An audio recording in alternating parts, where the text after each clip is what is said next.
মেঘালয়া, এটা সমস্ত ডিটেল দেখে নেব। 2 দেখে নেব আমরা মণিপুর, যাদের সামনে মিসলেনিয়াস, তাদের তো খুবই important topic Manipur ethnic violence নিয়ে, বা নর্থ ইস্টার্ন স্টেটগুলোর জন্য সেন্সাসটারে খুবই হাইলাইটেড জোন এগুলো। আরেকটা 3 নম্বর পয়েন্ট আমরা দেখে নেব, সেটা হচ্ছে মিজোরাম। এটাও কিন্তু মায়ানমার বর্ডার রিজিয়ন অঞ্চলে যে টেনশন চলে এবং বাংলাদেশ ইস্যু নিয়ে যে টেনশনগুলো চলে, তার জন্য এগুলো কিন্তু খুবই গুরুত্বপূর্ণ জায়গা জিওগ্রাফিক্যালি এবং কালচারালি।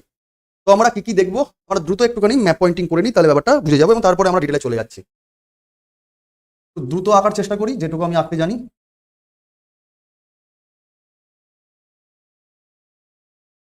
আশা করি অনেকে আন্দাজ করে ফেলেছো কোন জায়গাটা আমরা কিভাবে আঁকছি।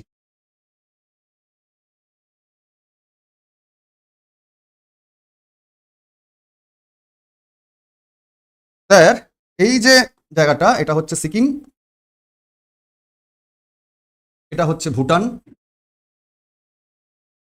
এটা হচ্ছে আমাদের পশ্চিমবঙ্গ, তাহলে তলার দিকে নিশ্চয়ই বে অফ বেঙ্গল থাকবে।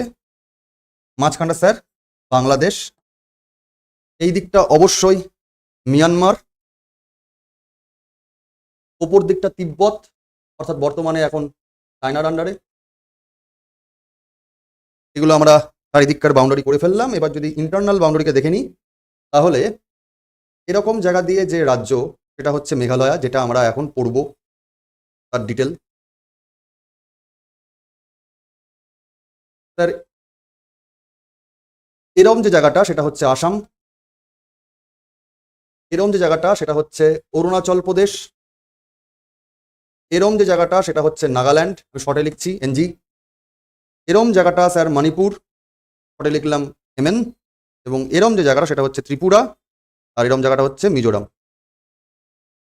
তার মানে আসামের দক্ষিণ দিকটা, সাউদার্ন পোর্শন মেঘালয়া, বাংলাদেশের নর্দার্ন সেকশনে মেঘালয়া, আসামের দক্ষিণ পশ্চিম দিকেও কিন্তু মেঘালয়া, অর্থাৎ মেঘালয়া কিন্তু পশ্চিমবঙ্গের সঙ্গে টাচ করেনি। আচ্ছা, আবার মিজোরামের সঙ্গে টাচ করছে আসাম, মণিপুর এবং মিয়ানমার।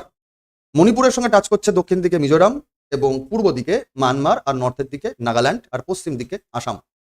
এইরকম ডাইনামিক জায়গাতে যে নর্থ সেভেন সিস্টার, যে নর্থ ফ্রন্টিয়ার যে রাজ্যগুলো রয়েছে, এগুলো অবস্থান মোটামুটি আমরা তার অবস্থান দিয়ে নিলাম। আসলে এটা পূর্বাঞ্চল হিমালয়া, যখন হিমালয়া সিরিজ পড়বো তখন দেখে নেবো।